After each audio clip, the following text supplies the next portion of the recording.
Patrick started on the pole for the nationwide race here last year and knocked the boss off the pole. Yes, 45.817, 196.4 miles an hour for Danica. That's a great lap, guys. Tony Stewart just delivered a truth bomb that's silencing all the Danica Patrick haters once and for all. The three-time NASCAR Cup Series champion has finally revealed the real reason he signed the most controversial driver in NASCAR history to Stewart-Haas Racing back in 2012 and all.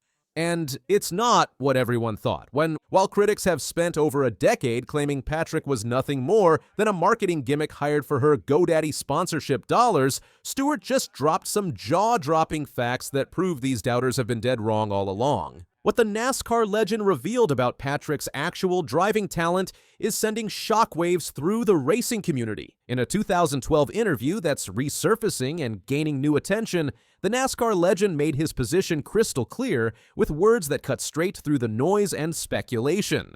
"She's great at the marketing side," Stewart acknowledged, giving credit where credit was due regarding Patrick's undeniable promotional abilities. "But she's got talent behind the steering wheel. We wouldn't have hired her if we didn't think she could do a good job driving the race cars." This statement represents far more than diplomatic corporate speak or public relations damage control. Coming from Tony Stewart, a driver whose own career was built on raw talent, fierce competitiveness, and an absolute refusal to compromise on performance standards, these words carry enormous weight. Stewart didn't build his reputation by making feel-good statements or politically correct decisions. Throughout his career, he earned respect through his uncompromising approach to racing and his willingness to speak uncomfortable truths when others preferred polite silence. Stewart's assessment becomes even more significant when you consider the broader context of his decision-making process.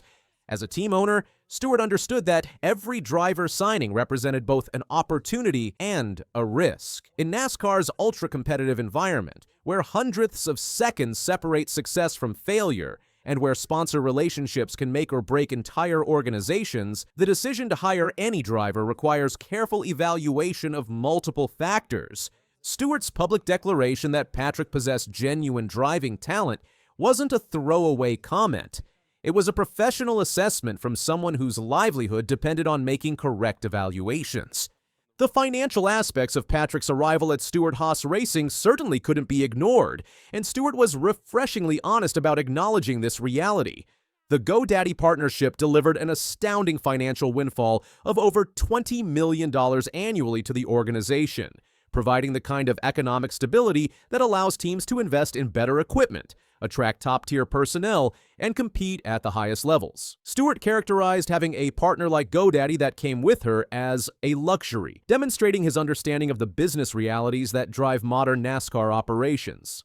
However, Stewart made it absolutely clear that the financial benefits were secondary considerations rather than primary motivating factors. The media coverage, television advertisements, and Super Bowl commercials that came with Patrick's star power were described by Stewart as just a bonus for the team, valuable additions that enhanced the partnership's appeal, but weren't the foundation upon which his decision was built. This distinction is crucial because it reveals Stewart's priorities and decision-making philosophy as a team owner. The numbers behind Patrick's NASCAR career tell a complex story that requires nuanced interpretation rather than simple dismissal. During her 191st Cup Series starts, Patrick never captured a victory, a statistic that her critics frequently cite as evidence of inadequate performance. However, this singular focus on wins ignores the broader context of her achievements and the historical significance of her accomplishments within the sport. Patrick's pole position at the 2013 Daytona 500 represented a genuinely historic moment that transcended individual achievement to become a watershed moment for NASCAR itself. Becoming the first woman to win a Cup Series pole required her to outperform every other driver in the field during qualifying, demonstrating speed and precision under the most intense pressure imaginable. This wasn't a participation trophy or a symbolic gesture. It was legitimate competitive success earned through superior performance when it mattered most. Her 8th place finish in that same Daytona 500 further validated Stewart's assessment of her driving capabilities. finishing in the top 10 of NASCAR's most prestigious race, particularly as a relatively inexperienced Cup Series driver, required not just speed but also racecraft, strategic thinking, and the ability to maintain composure during intense competition. The fact that this performance came at Daytona, where pack racing creates unique challenges, and where even the most experienced drivers can find themselves collected in accidents through no fault of their own, makes Patrick's achievement even more impressive. The broader statistical picture of Patrick's NASCAR career reveals a driver who consistently performed at a respectable level despite facing unique challenges and pressures that her male counterparts never experienced. Her 7 top 10 finishes across 191 starts might seem modest by championship standards, but they represent consistent competitiveness in a series where mechanical failures, accidents, and strategic miscalculations can derail even the most talented drivers on any given weekend. In the Xfinity Series, Patrick's 61 starts without a victory and 7 top 10 finishes tell a similar story of solid, consistent performance that may not have reached the victory lane but demonstrated legitimate racing capability.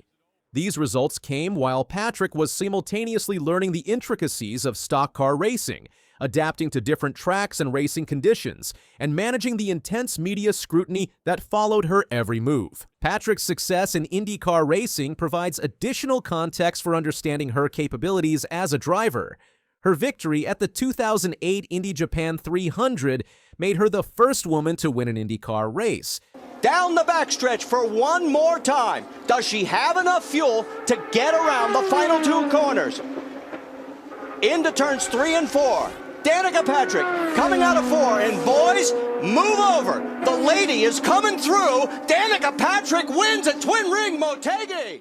A historic achievement that required her to outperform a field of elite drivers who had dedicated their careers to open-wheel racing. This victory wasn't the result of luck or circumstance. It was the product of skill, preparation, and execution under pressure. The marketing impact of Patrick's NASCAR career cannot be understated, and Stewart's acknowledgement of this reality demonstrates his sophisticated understanding of modern motorsports business dynamics. Patrick's merchandise sales reached levels that positioned her second only to Dale Earnhardt Jr. among nationwide series drivers, while her 9th-place ranking in Fanatics sales during 2012 proved her massive commercial appeal. Her role as the face of GoDaddy, including appearances in 14 Super Bowl commercials, helped normalize the concept of women leading major sponsorship deals in American motorsports. Stewart's partnership with Patrick ultimately came to an end in 2017 due to sponsorship shortages that left her without a competitive ride for the following season. This conclusion wasn't the result of performance inadequacies or team dissatisfaction with her driving abilities. It was a stark reminder of the harsh business realities that affect every driver in NASCAR, regardless of talent level or historical significance. Patrick's final racing appearances in 2018, dubbed the Danica Double for her participation in both the Daytona 500 and Indianapolis 500, ended with crashes that provided her critics with easy ammunition. However, focusing on these final moments ignores the broader context of her career and the legitimate achievements she accumulated throughout her time in professional motorsports. Tony Stewart's defense of Danica Patrick's driving talent stands as a powerful reminder that success in NASCAR cannot be measured solely by victory counts or championship trophies.